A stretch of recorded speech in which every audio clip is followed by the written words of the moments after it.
So Hendrik, what initially led you to become a Rotarian? That's sort of a hard question because I was just living here.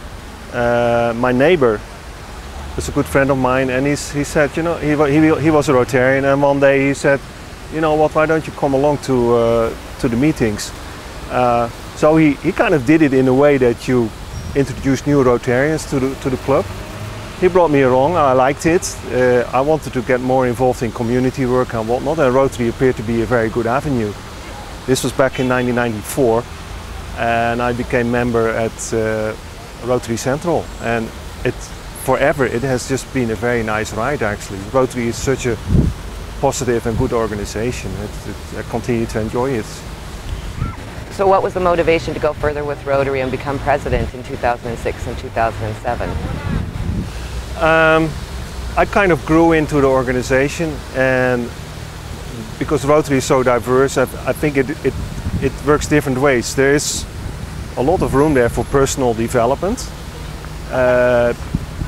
When I committed to it, I wanted to get involved, and you get asked to serve on the board. You like to do that. You do different functions there, and I got to learn more about Rotary. And yeah, it kind of said to myself, well, it may be nice to be one of these years to become president. So when I was asked or nominated for that position, I said yes, and no regrets altogether actually.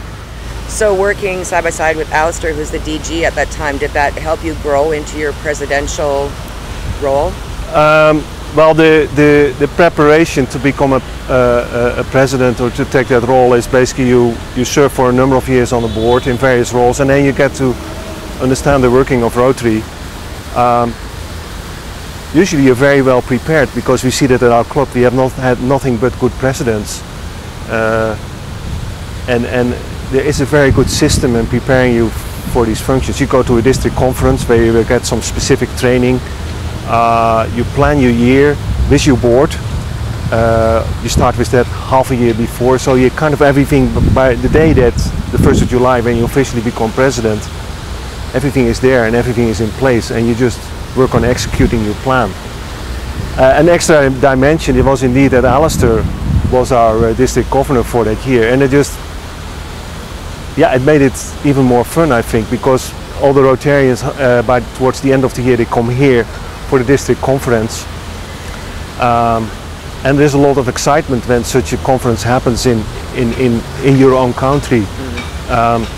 That was just very nice. I think it was one of the highlights of that year that we were, along with Alistair, co-hosting the district conference.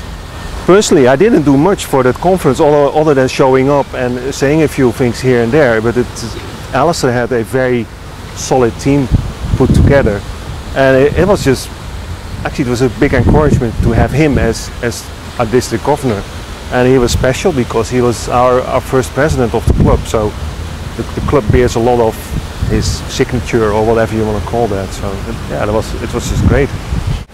And do you have any advice for fellow Rotarians, since you're a veteran?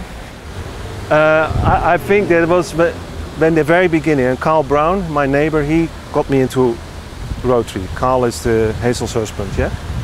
And I kind of was sitting there attending meetings, and I said, what am I supposed to do? He said, just watch and see. There will be so many projects in this club.